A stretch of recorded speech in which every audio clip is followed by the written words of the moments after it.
Yeah, so a really healthy, safe number. I get this almost every single day. People are like, this is going so slow. I thought this was going to go faster. I'm going slow. I'm in plateau. There's a lot of illusions of what all that means. But if Huh? you're losing 1 to 2 pounds a week and you're staying really close to the program, Oh, you're definitely on track. So in a month's time, if you've lost at least 4 pounds, that's 1 pound a week, you're doing great. So now you're telling me in 24 days you've lost 10 pounds. well, 25 days, 25. Okay, so call it even a month. Let's just call it a whole month. In 1 month, so 4 weeks-ish or less even, you're having 2 to 3 pounds a week. So you're ahead of the game. You're actually, what do they call that in school? The highest percentile. You're doing great. You're Is it doing, 90th percentile or I don't know? yeah, like the higher percentile, however they do that in school. Um, but Yeah. you're doing very well. So don't be discouraged by that. And I'm going to talk about it today about weight loss being linear or not. But it's not. I'll give you the answer. I got a slide for it, and you guys are supposed to say true or false. And I already gave the answer. Can I But chime that's, in on the healthcare side of this part? pardon me? Can I chime in on the healthcare side of this? Yeah, sure. So Jane, I'm a clinical pharmacist, and I've actually been with this program since like I guess it was third week in January. So I've been with it a long time, and I'll tell you, overall, it's only been 23 total pounds, but my inches have been like 31 inches. My body is so different shaped. Wow. So I don't always look at the scale. When I look at health, I'm looking at how well my liver is functioning now. I'm not a drinker, not a drug user, any of that. But I'll tell you, it can process things so much quicker. And now I didn't bog it down with all the garbage that I was eating before. So it processes and moves my fat in a different way. Instead of leaving it on my center and the bulgy area where a lot of women are unhappy, it's left there. I don't have a totally flat stomach, but it's so much better. I wear a bikini now. Wow. Things are a lot different. My back looks way different. So I'm not storing fat on my back. So be patient. It didn't happen overnight. So No. try to be patient. I'm trying to encourage you because it really is quite an eye-opening experience of the first 12 weeks and then how your body starts processing from there as long as you're eating healthy wise. And you're going to have slip ups. It's totally okay. That stuff happens. Tammy might slap me for that, but you're going to fall off the wagon once in a while, eat something, and you're like, oh my God. But see, you know what you did wrong. And so you're getting back on track instead of just doing the wrong thing over and over and over. So Yeah. with And a I girl, think, you got this. That's a lot of weight in 25 days. Your body had to give that up. That's a lot. well, my body is in a very generous mood. It would be really happy to give up a little more. That's But funny. I like to be a giving person by nature. Anyway, so I decided to cheat today, and my cheat was making the chocolate. But the one with the monk fruit or the allulose? Yeah, so Yeah. that was like the extent of my cheating was having dessert because And I hadn't. and and technically you didn't even cheat. I know, but for me it was like I was just be it, and then I went and I made my salad and cod and had that for lunch. So I had Perfect. dessert before lunch. I had dessert for a Sometimes snack. life is short, start with dessert. But if it's Yeah. a healthy fat, that's actually going to help you because if we start our meals with healthy fats, it slows the insulin spikes if we do have any kind of carbohydrate. So that's actually a healthy way to do it. Ah, okay, good. Well, sorry, I didn't mean to monopolize. Sorry about that. No worries. I'm gonna share the screen here.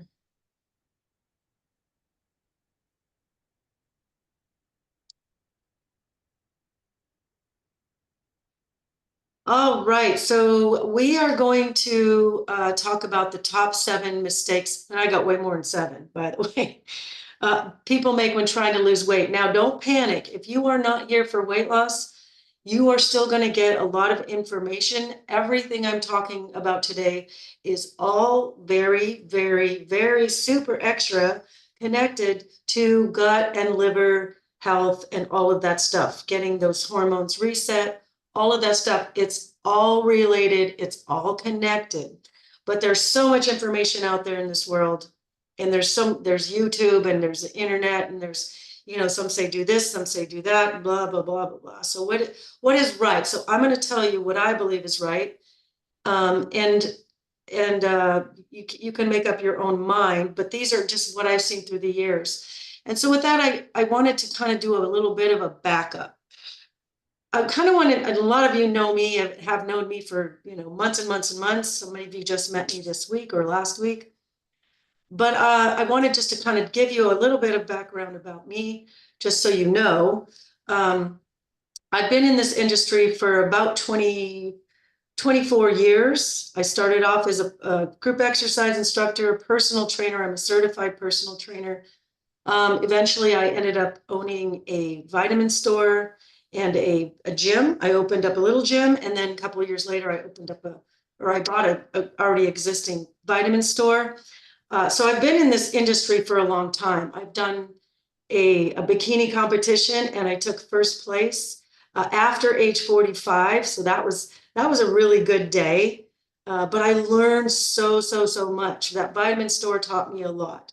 Running my gym taught me a lot, just learning all the ins and outs of business and working with people and all of that stuff.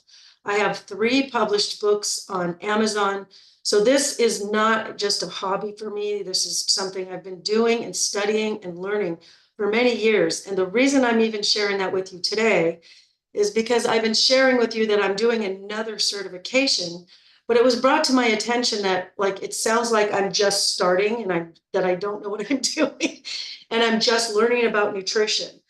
That would not be the case. It's just that I have to take continuing education units or classes to keep all of the certifications that I have alive. But the one I'm doing now will also give me another certification.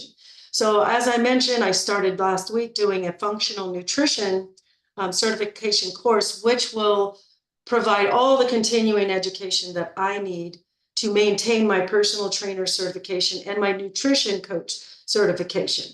So that's why I'm taking the course. I don't want anybody to think I'm new at this. Anyway, so just wanted to kind of give you that little piece of the puzzle, a little bit about my background. And I was heavy myself. So I've taken my own self through the process. And, I lost about 35 pounds. It wasn't a huge weight loss, but it made my life completely different. It really made a difference in all the areas of my life. Obviously, I got healthier, but my own personal confidence was just so much better. And which changes all the other aspects of your life. So it's a lot of the stuff sort of spills over into other areas. So I know sometimes it gets frustrating. And there's, misinformation out there, do this, don't do that, do this, don't do this. So we're going to go over some stuff today. And I just kind of wanted to put that out there where I'm coming from so that you know a little bit about why I say what I say. So there's that. All right, so we'll talk about the top 7 mistakes, and let's just go ahead and dive right in. I got some shout outs and some welcomes and some funnies. We'll go over a couple of true and false. We'll talk about the top 7 mistakes. I got a little bonus round for you. And then of course, there's always Q&A. So let me take you to the funnies. You can enjoy these while I go through my shout outs. Shauna has told me, she said her skin is so much clearer. She said it's a huge difference for her skin, and she can see the results in the mirror. And that's what it's all about. It's really not about that scale, you guys. There are so many other things, like Candy said it, her inches are down. Shauna's skin is clearer. There's so many different aspects to this program. It's not all, I know a lot of people are here for weight loss, but it's not all about that either. Charlotte, she's down 20 pounds. Congratulations to you, Charlotte. Melissa, the reason she signed up for this program was because her heartburn was so bad, and it's completely, she said 100% gone. So congratulations to you, Melissa. And Dyson said her joint stiffness is completely gone, which is huge. night sweats are gone, her mood is better, and her energy has improved. So again, it's a lot more about than just what the scale has to say. The liver is happy, so all kinds of other things are going to happen better. If your liver's happy, you're going to lose weight easier, and it is going to improve your mood and your energy. A sad liver is going to affect all those things. So congratulations to all of you that are doing your very best and hanging in there and suiting up and showing up, even when you don't feel like it. And Jane, congratulations. Your cheat was the recommended chocolate made with coconut oil and allulose. That is not a cheat. You're doing absolutely super, super fabulous. So let's dive in. We got some true or false. I got a lot to unpack today, so I might buzz through this a little bit faster. Skipping, now if you want to unmute, please do so and participate. That would be fun for all of us if you can. Skipping breakfast is the worst thing that you can do for weight loss. True or false? Anybody? Well, I have been raised that it's true, but you hear so much out there about fasting and intermittent fasting until noon and all that. I don't know what's true anymore, but I would say true, that it's bad for you. You should eat breakfast. Thank you very much. That is a wonderful, beautiful answer. And you're right on both sides. This is a little bit of a trick question because you're right. There is a thing called intermittent fasting. So if on occasion you skip breakfast and you don't eat your first meal until noon, you're going to shock the body. You're going to surprise the body. So we want to do that sometimes. It's actually intermittent fasting can be very good for the gut, can be very healthy. Some of those sick and dead cells get eaten up or flushed out when we do that. However, like you said, when we start our day with something, even if it's just a protein shake, it gets that metabolism going. So in most cases, I would say start with breakfast. If you're not a breakfast eater, it could be a sign of a slow metabolism, but to correct that, having even a protein shake, you're drinking it, you're not eating it. So it might be a way to ease into doing something for breakfast. But great answer, Shauna, you're not wrong. Calories are the most important thing in weight loss. Calories in, calories out. Eat less, move more. False. That's right. Well, calories are not created equal. Oh, I think that might be the next one. But yeah, what you eat matters. Where those calories are coming from absolutely matters, because I can have a 1,500 calorie day full of donuts and Snickers bars, or I can have a 1,500 calorie day of lean, clean meats, organic vegetables, and super healthy fats. And my body is going to respond a whole lot different.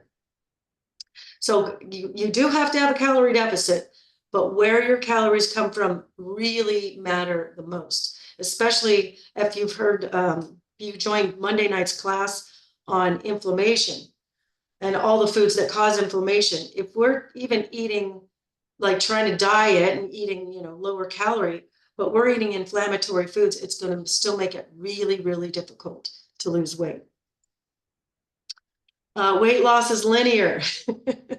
Here's that one. Thank you for the segue on that, Jane. But people say, okay, I'm here and I'm going to eat right, and it's going to go down, down, down, down, down, down, down. It's a straight line all the way down. Well, that is not true. I should have asked you guys. Sorry, I guess I answered that one. But no, there's going to be times when you wake up in the morning and you hop on the scale and you're a pound or two heavier than yesterday. Like, wait a minute, what happened? I did everything right. But there are just so many different variables. If you've had salt or carbohydrates or something that has your body retaining excess water weight, or you didn't eliminate or have a good bowel movement, you might go up a pound or so. If you take a diuretic or have cucumber or asparagus, you release all that extra water weight, and now you're down 2 pounds from yesterday.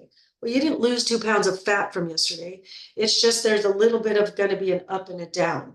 So if you want to weigh every day, I would encourage you to take the average of each week and only compare your average of this week to your average of last week. Do not look at the graph you know, this up and down, oh my God, it's not working, it's working, I lost 2 pounds, I gained 2 pounds, uh-oh. Don't get yourself stuck in that because it'll make you crazy. Fast food is unhealthy, true or false? And I'd say true. But Jane, maybe did you there's want to some try to that's a answer? little healthier than others, like a Subway sandwich. I mean, I don't know. Oh, we got someone in chat. Most of it. Oh, was the most of it answer for the fast food?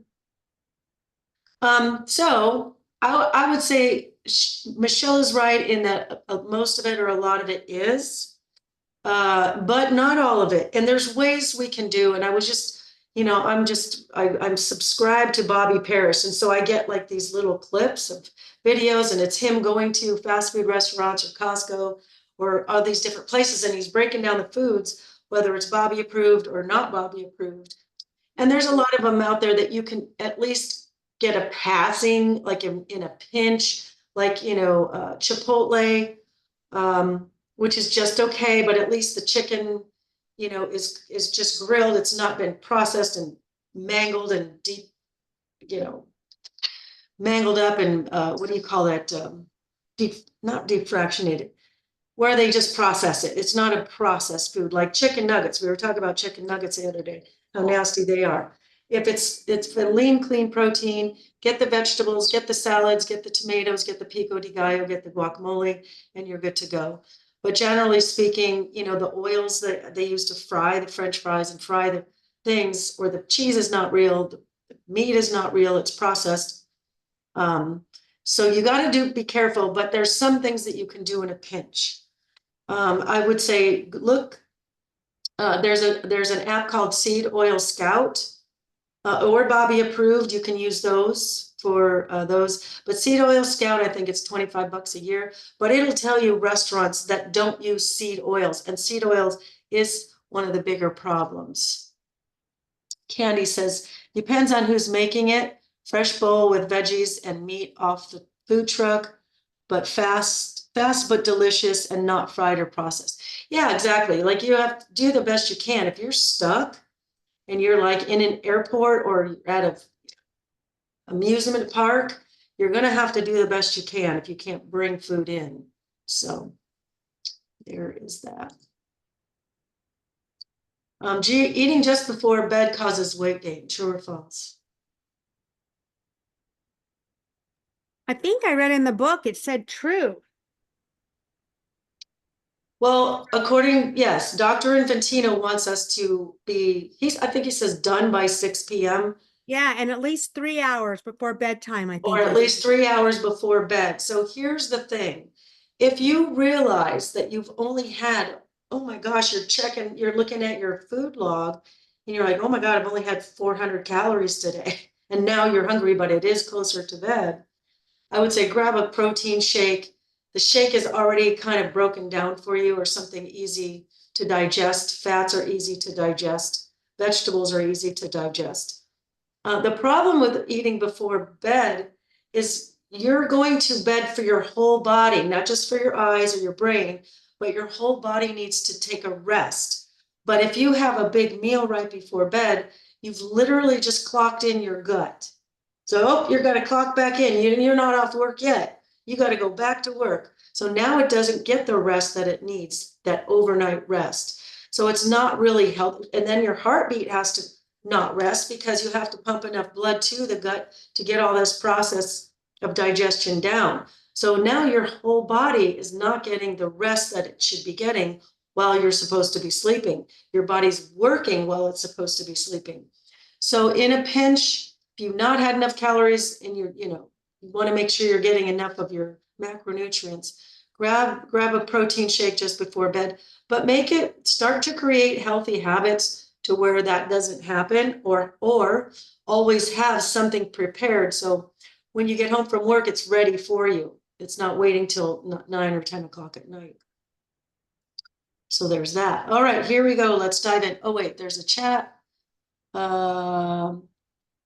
Eat in the light. Eat in the light. That's interesting. I'm not sure what you mean. But when it's daylight, that would be a good rule. That sounds like a really cool rule, now that I'm processing what that means. Yes, eat when it's daylight. That makes the most sense that it's the healthiest time to eat. Because if you're eating way late at night when it's dark, especially if it's summertime, because we know it doesn't get dark so much later in the summer. So thank you for that, Michelle. That's a good rule of thumb. Very good rule of thumb. All right. So the first one is cardio or too much exercise. And I wanted just to bring this one up because you guys fill out your weekly check-in sheet each week. And each week I ask you on that check-in sheet, let me know what your activities are. And there's a lot of people that just check the box of walking, or it's walking with purpose, I think is the choice. And that's wonderful, and that's great, and that's a wonderful start. But cardio by itself isn't going to do the trick. If you want to speed up and turn the dial up on your calorie burning, especially if your weight loss is on your radar, you want to also do some strength training, which is why that's what's in module 5. There's a little bit of cardio that you can put in between your sets of your strength training.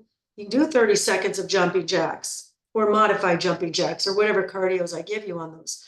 But it's primarily, I'm talking mostly about strength training, because the more lean muscle you have, the faster your metabolism works, not to mention increasing your bone density as well. So very, very important that we go, well balanced. So cardio is good for you, heart, your lungs, your vascular system. It's important. Absolutely. I'm not saying don't do it. I'm just saying you've got to add your strength training in too. That's what's going to make the difference. And honestly, I think that's what got me in my first place prize in that bikini competition, because I was in the gym a lot and most of it was strength training. I did some kickboxing. This was 14 years ago, but I was in the gym doing a lot of lifting and yoga. All right, number 2, calorie restriction. So we were just talking about calories a little bit ago, but calories, when we go too low for too many days in a row, the body goes into what's called a starvation mode. I know a lot of you have heard about that, but it literally slows the metabolism down. The body is a very, very smart machine. You think the brain is smart, the body is much smarter. So it knows you're only going to feed it 700 calories or 600 or 800 or 700, or that's kind of your range. If you stay there, it will slow the metabolism down and it will be harder to lose weight. Then you're going to have to go to 500 to lose weight. And I can promise you at 5, 6, 7, 800, you are not going to get all your macros in. You're not going to get enough nourishment in. You're not going to feed your body what it needs to get through a good workout, to live a healthy lifestyle. So really, I know we've given you, and I think it's low, 11 to 1400 for the women.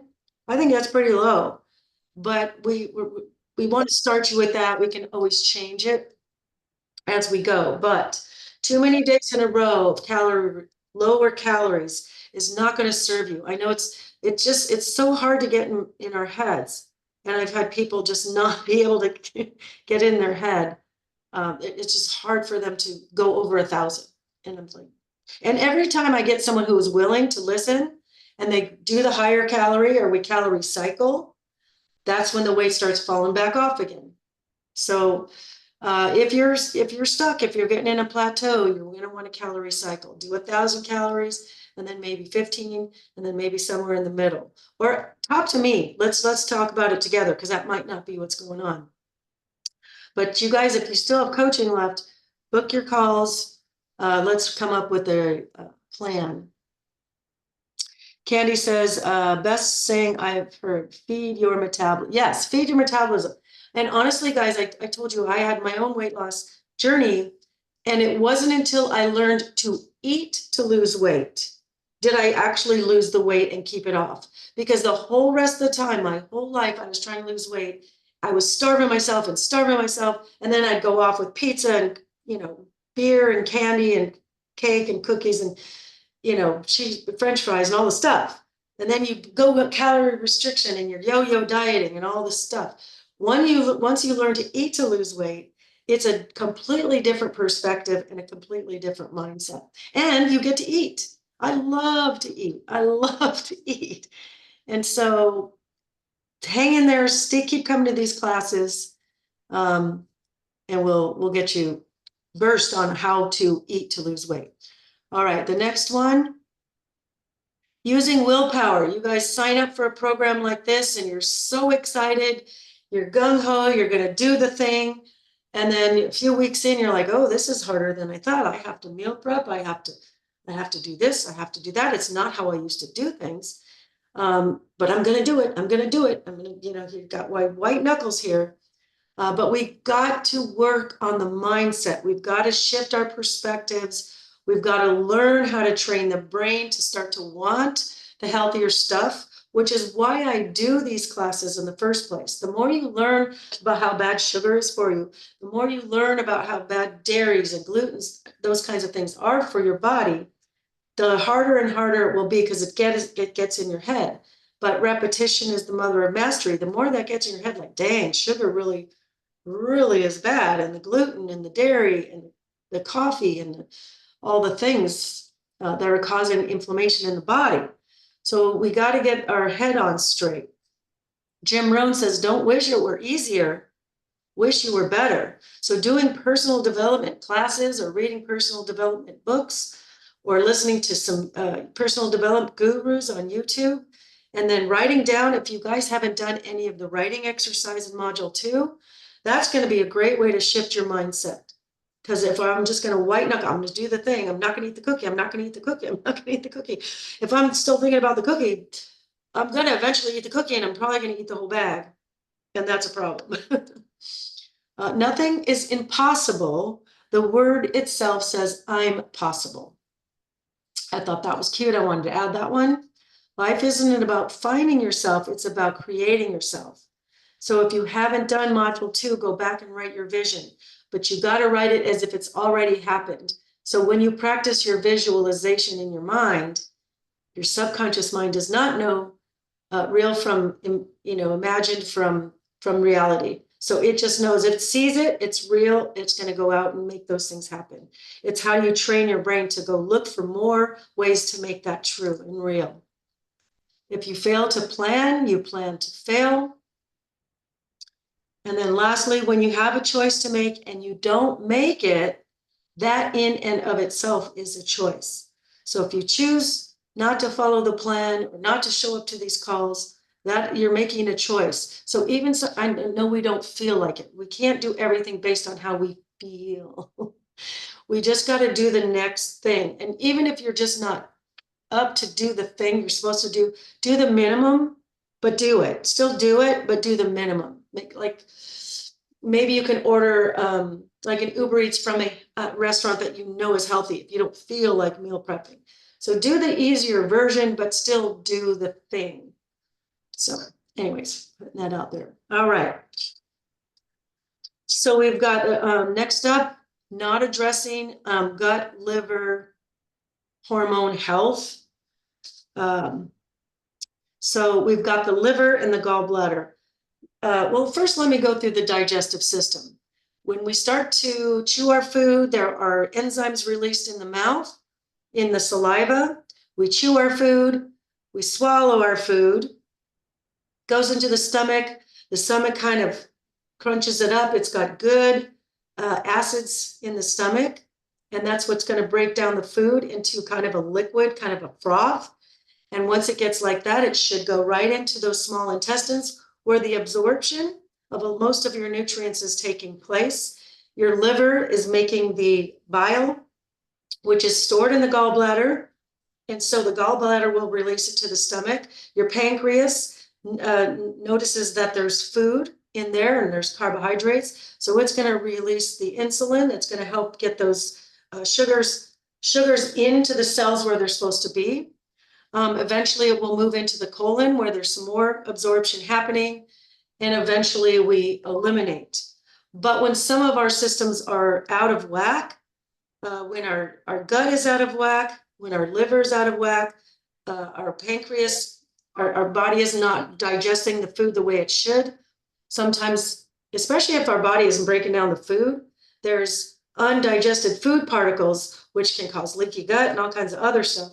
But the pancreas reads that as, oh, there's more food. So it pumps more and more insulin, more and more insulin. Insulin is your fat storage hormone, which is why if you're jacked up in that area, you're pumping all this insulin and you're starving yourself and you're working out all these hours to lose weight.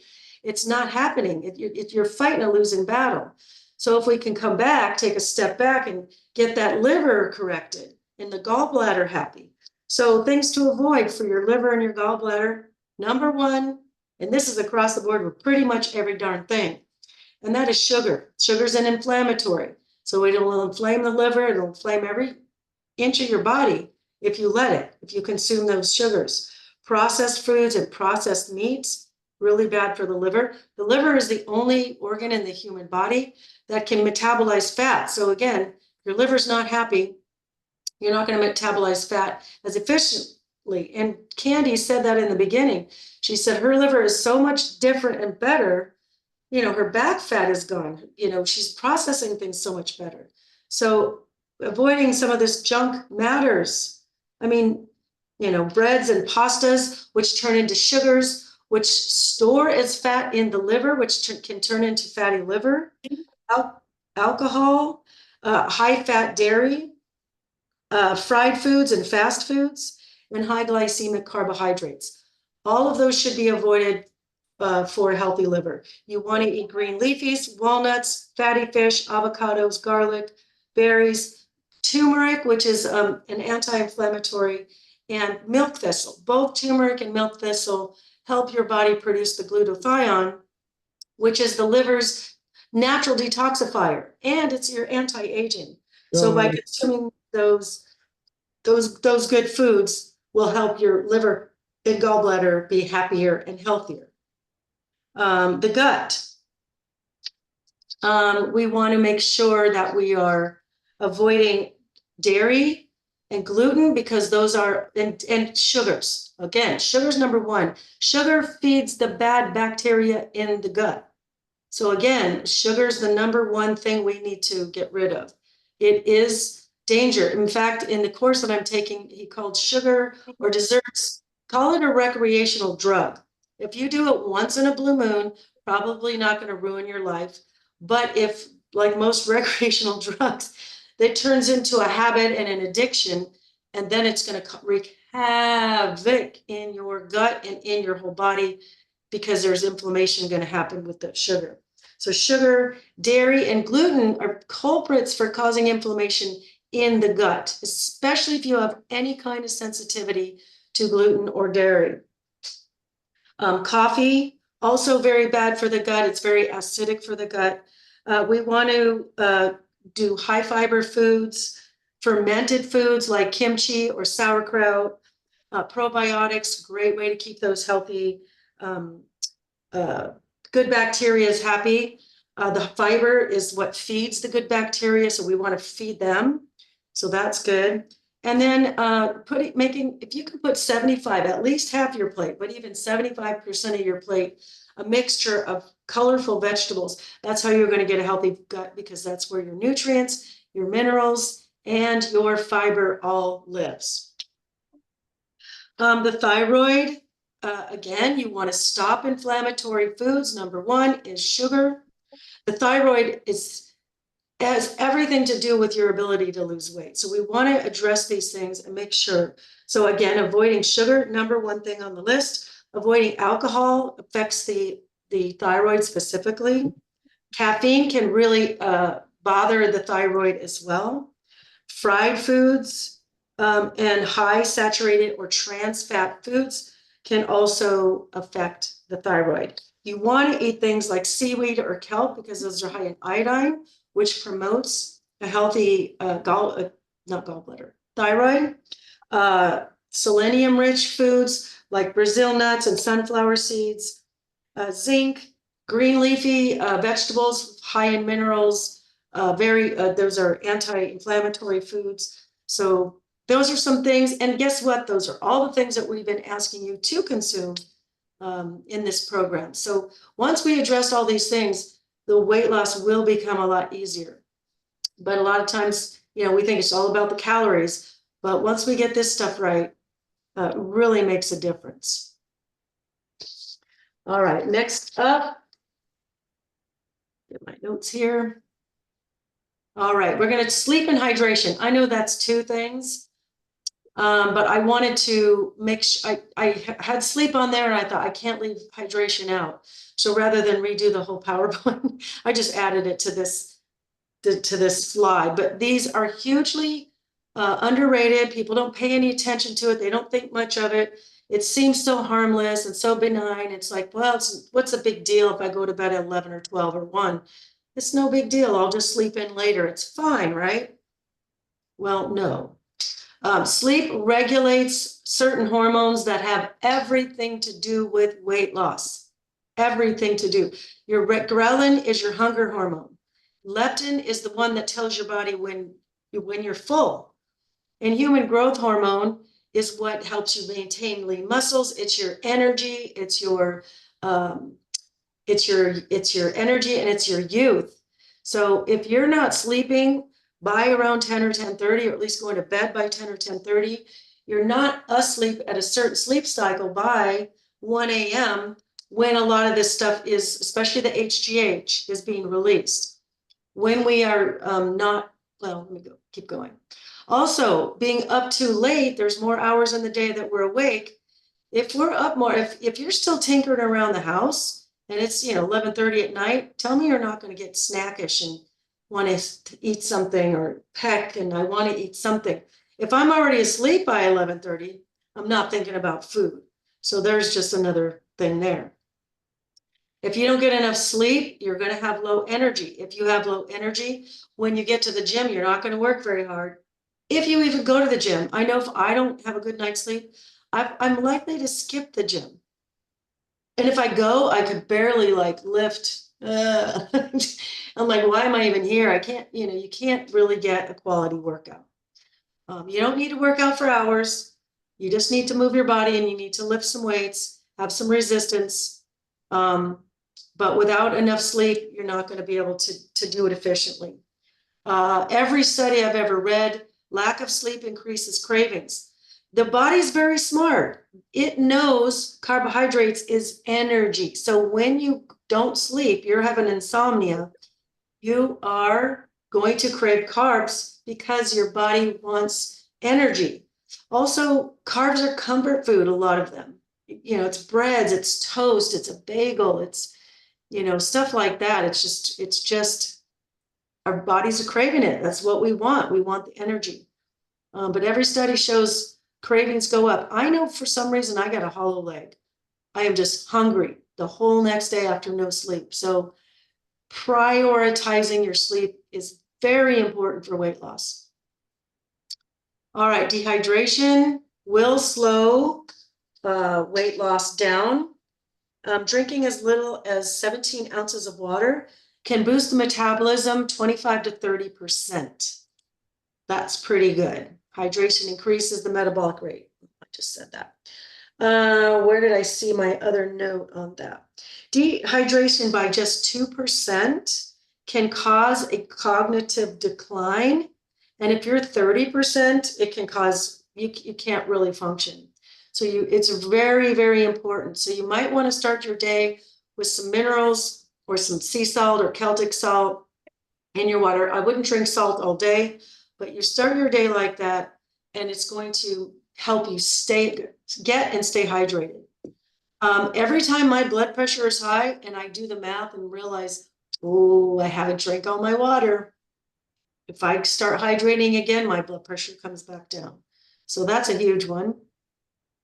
Hydration can increase your energy, and same as dehydration will decrease your energy. So that's an important one.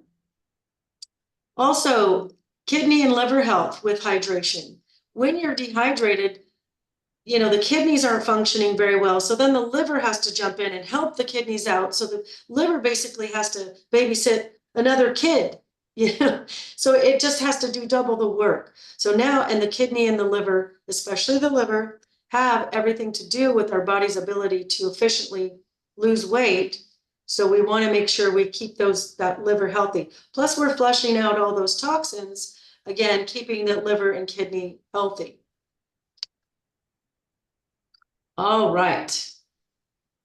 So I'm doing good on time, but a lot to unpack. We still got lots to go. So here, let's keep going. Now, next week is Label Reading 101. So, if you're not sure what you're looking at on those labels, there's a lot of words you just don't understand. Don't miss next week. Next week is a really important. You guys can ask me anytime. If you still have coaching left, you can shoot me a text or an email and say, hey, Tammy, is it okay if I eat this product or that product? After next week, you won't even need to do that. I mean, you might, but I want it to be so that you really get empowered and understand what you're looking at. So, but some of the basics, plant-based. Now, I'm not saying plant-based is wrong or bad. I'm just saying it's not a boom stamp guaranteed 100% for sure it's healthier. Yeah. And this bag, this picture is a perfect example. So it says plant-based right there in the middle. And of course, all of those green leafies and the purple cabbage and the orange carrots, all of those stuff is very, very healthy. However, it comes with a salad dressing. Guess what? Salad dressing is made with soybean oil. So this product is labeled plant-based, and it's not wrong, it's not lying. But just because it says plant-based doesn't mean it's healthier, because it's got seed oils and junk in the salad dressing, junk ingredients, things that are causing inflammation. Again, I highly recommend you go back and listen to Monday's talk on inflammation, because it's the key to everything. It's the one thing that causes all of our problems is inflammation in the body. So we don't want to have that. So the next one, all natural. There's no hoops any company has to really jump through to be able to say that. And all it has to be really is natural at one point in its life, but they can discombobulate it and process it and change it and do all kinds of funky things to it. They could still call it all natural. So it is not a stamp of guaranteed it's a better choice. It's a very tricky word, but it's not the thing. Made with blank. Now this one I just wanted to share with you because I got fooled twice on this one. So I was buying a salad dressing, and on the front label, you always want to turn the product around. But on the front of the label, on the front they can kind of get away with saying stuff, but you got to read the back. You got to read the ingredient list, because it said made with olive oil. And I'm like, about time. All these other stupid salad dressings all have the soybean oil or vegetable oil or canola oil or sunflower or safflower oil, all inflammatory oils. So I bought it. I believed them. And I got it all the way home. I opened it. And then while I'm sitting there eating, of course, that's my habit. I'm looking at the ingredients. Well, guess what? The first ingredients was soybean oil. And on your ingredients list, it goes the most to the least. So it has more soybean oil than anything else in the whole ingredients list. At the very bottom of the list was olive oil. Did they lie and say it was made with olive oil? Nope. It was in there. They put one drop. One drop. The rest, the primary base of it was all the soybean oil. And the same thing with, sweetened with stevia. That was another product. I got it all the way home, and I read it later, and it was aspartame or sucralose, one of those chemicals, at the top of the list, and a little bit of stevia at the bottom of the list. So did they lie? No, but they tricked me. They still put the chemicals in it. One drop, that's funny. I'm saying a drop, Shauna, because it was at the bottom of the list. So that means it's the least amount of all the ingredients was that little bit of olive oil. But made with, don't believe the front package. You got to turn it around, look at your ingredient list. Candy says 100 million people in the United States have non-alcoholic fatty liver disease, or something called metabolic dysfunction associated with steatotic disease, MASLD. Most are walking around without even knowing it. That's true. It is the most common liver disease, and is the most common liver disease This is closely linked to type 2 diabetes and obesity.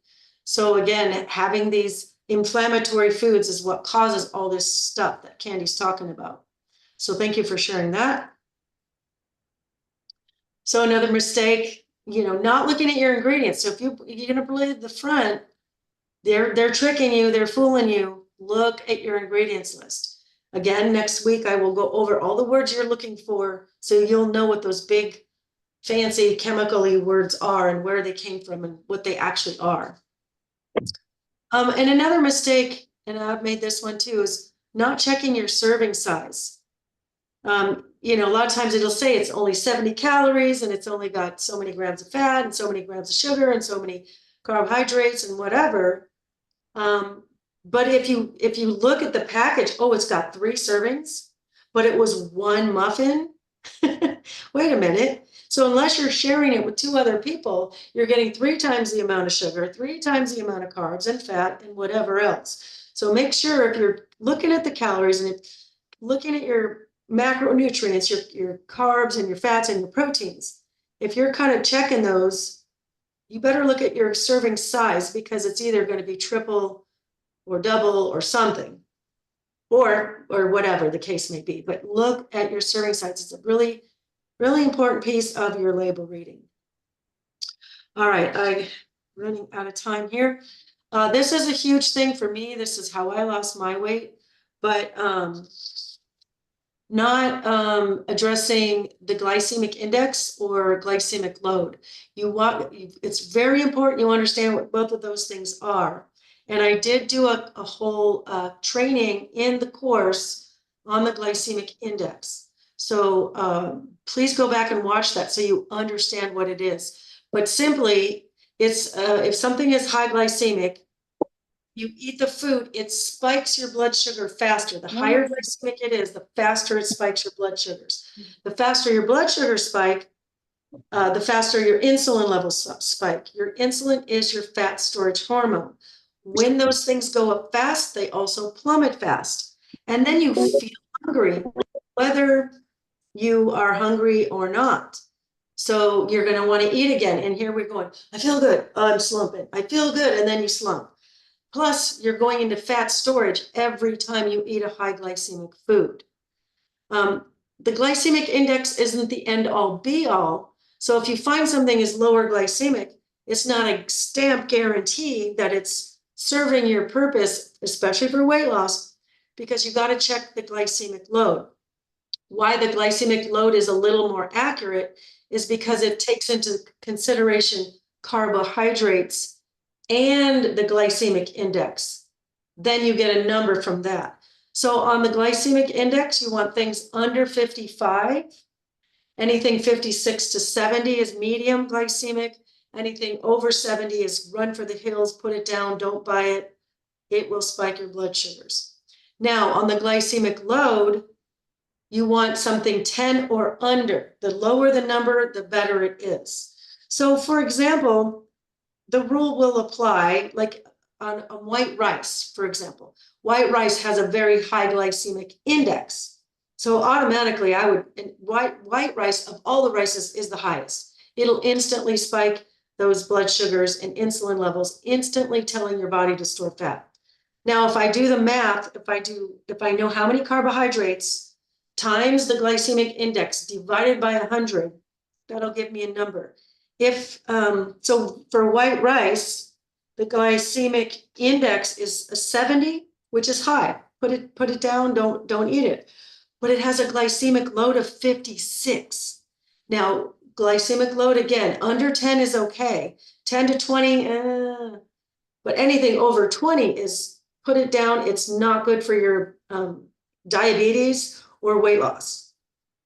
So, but 56, that's really, really high. That's way over 20. So that's avoid.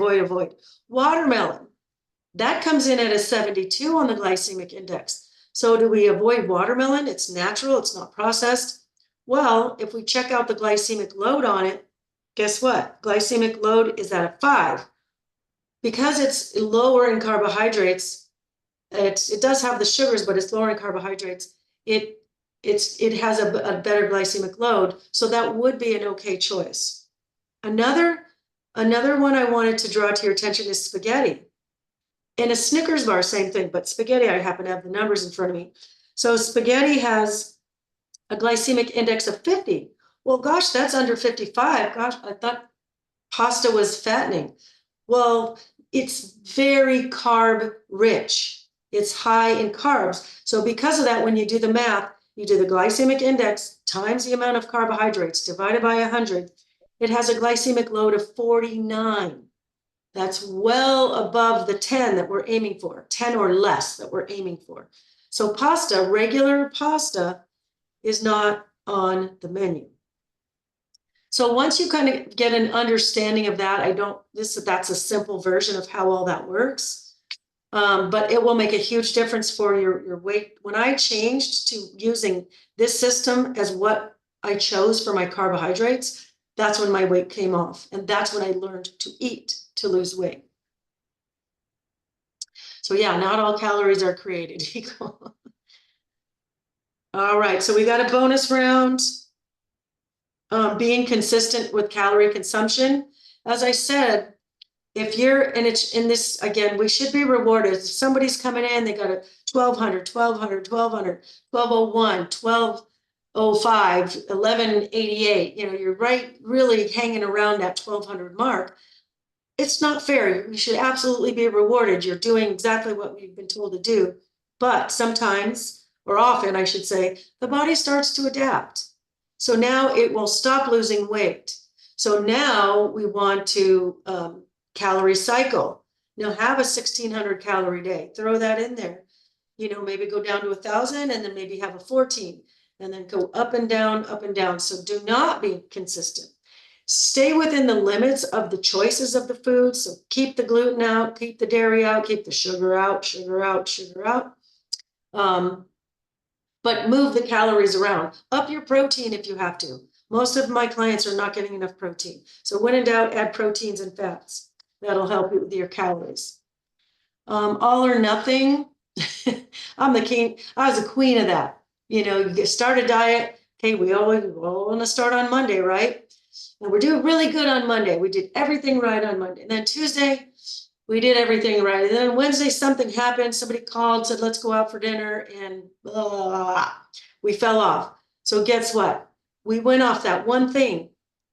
And so many people, I see this all the time. And again, I've done it a million times. I'm like, oh, well, I screwed it up. I might as well continue to screw it up. I'll start again next Monday. Well, it's only Wednesday. You have Thursday, Friday, Saturday, and Sunday, 4 days of eating crappy food before you start again on Monday and only get 2 real days. No, if you fall off track, and we all do because we have a human side, we're human beings. Just, okay, I went off, I ate the cookie, I did the thing, get right back on really, really fast before you even can think about it. Just get right back on that horse, get right back on the eating right. Do not let that make you fall out all or nothing. Do not become a prey to that one. Never say never. If I told myself I could never have a slice of pizza or a dessert or a cocktail, you know, some of my favorites are cheese, you know, if I said I'm never going to have that, I personally, I'm kind of a rebel. Or you tell me I can never have that, I'm going to have it twice today. You know, so if I let myself, I can have that. And if it's a craving that's really starting to bug me, then I make a decision, okay, I can have it, but maybe I'll wait till Saturday night. And between now and Saturday night, I might find a healthier recipe for that version of whatever that thing is. Or maybe I just allow myself to have that thing, but then I go right back on my program, right back on. And that way we don't get stuck in that cycle of I can never have a slice of pizza. That doesn't feel good. That's a lower vibrational sense or feeling. But if I say I can have that anytime I want, but I'm not going to have it today, not today, Satan. If I do it in the moment, like not right now, it's easier. If I say never, it's not easy. If I say not right now, it's easier. So it's a different perspective. Falling and don't get back up. I've seen that. I've seen people drop out of this program, even though they smack down a bunch of money. If you guys have fallen, please get with your coach. I will help you. I do not judge. I've done this. I've fallen off my own bandwagon 100 times myself.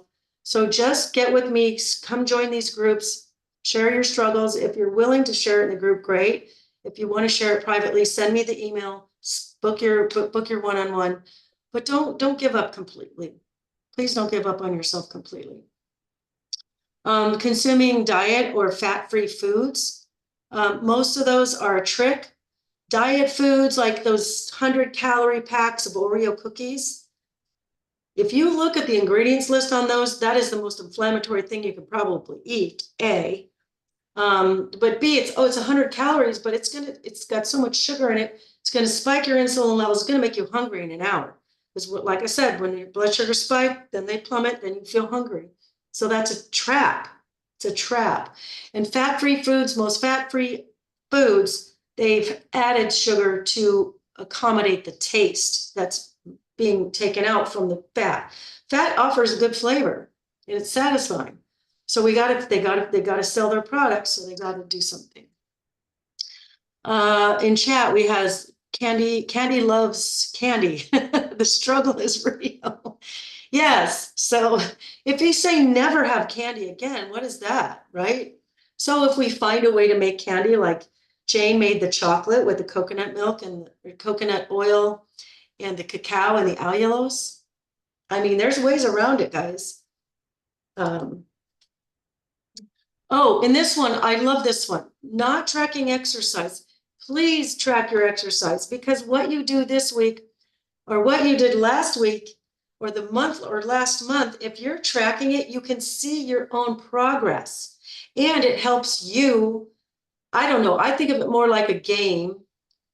So like, oh, I could only do 4 wall push-ups. Now I can do 15 countertop push-ups or whatever the case may be. So when you track it, it's an incentive to push yourself to do one more or one more set or add more repetitions to your sets or add more exercises to that particular body muscle group. So tracking it will help you see where you've been, and you can, it makes it a little bit more fun. So that's a really important piece of that puzzle. All right, so does anybody have any questions or comments?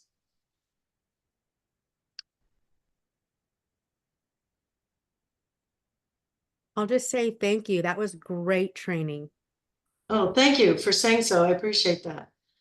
I've been, as I said, I'm taking this new course. So Monday I talked about the inflammation. Yesterday I talked about the gut-brain connection.